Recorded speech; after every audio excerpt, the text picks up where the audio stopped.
এখন আসি, সেটার জন্য ধরুন আপনি চাচ্ছেন যে এমন একটা পেজ হোক সামনে যেটা আপনি নিজেই ক্রিয়েট করবেন। তো আমি ধরুন একটা ডাউনলোড করি, ঠিক আছে। আমি দেখা যায় লিখলাম যে প্রেজেন্টেশন ব্যাকগ্রাউন্ড ইমেজ।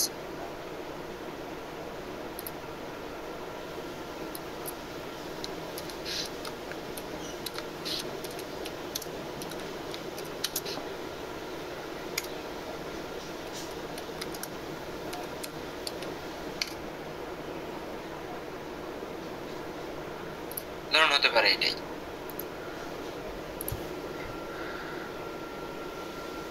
আমি সাপোজ গ্যালারিতে এটাকে ডাউনলোড করে নিলাম। এখন যদি আমি এখানে আসি,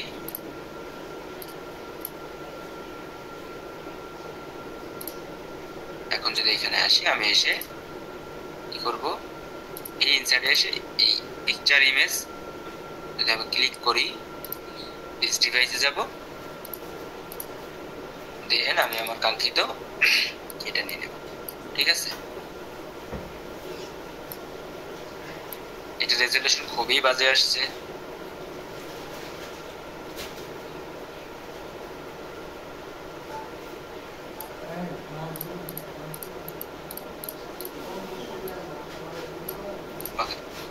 এভাবে আপনারা চাইলে আপনাদের ইচ্ছা মতো পিকচার জেনারেট করে নিতে পারেন। তো আমি আসলে এটাও চাচ্ছি না, আমি চাচ্ছি যে আমি নিজে শেপ দিয়ে ইচ্ছা মতো কাস্টমাইজ করব, জেনারেট করব, ঠিক আছে। সেটার জন্য কি করব,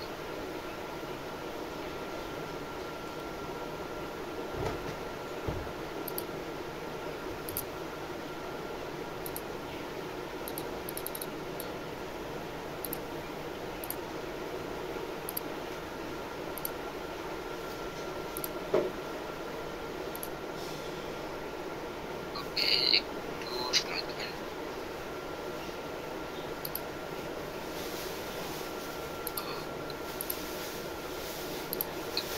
প্রবলেম হচ্ছে,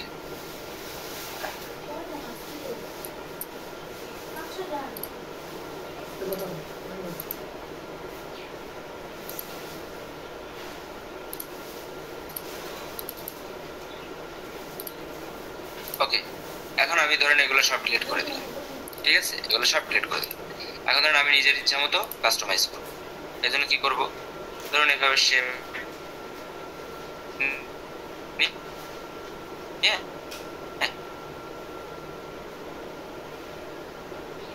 আপনি এখানে একটা শেপ দেন, দিয়ে আপনি চাচ্ছেন এটাকে কালার চেঞ্জ করে দিলেন, অথবা যে কোনো একটা কালার এখান থেকে আমি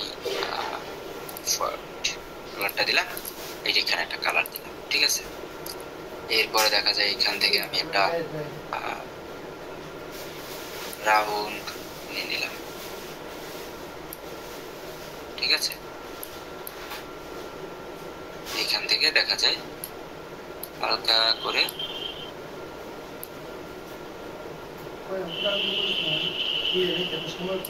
এইভাবে জিনিসটাকে নিতে পারি, ঠিক আছে।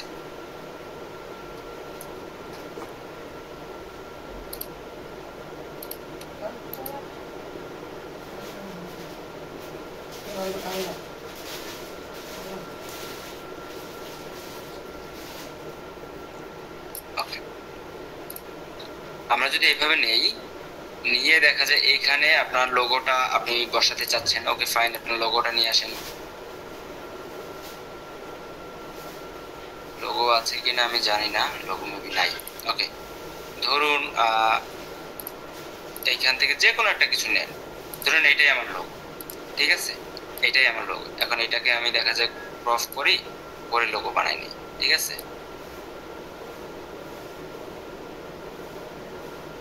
ক্রপ করার কারণে কি হচ্ছে, এইখান থেকে ধরুন এইভাবে করি, ওকে। এটা ধরুন আমার লোগো। এখন এটাকে আমি টান দিয়ে বড় করি, ওকে,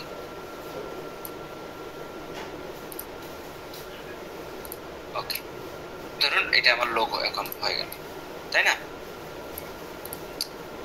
এখন ধরেন আপনি আপনার মতো করে আরো জেনারেট করেন, এটাকে ধরেন ডুপ্লিকেট করেন, এটাকে ডুপ্লিকেট করেন, এটাকে ধরেন কন্ট্রোল সি কন্ট্রোল ভি, ওকে।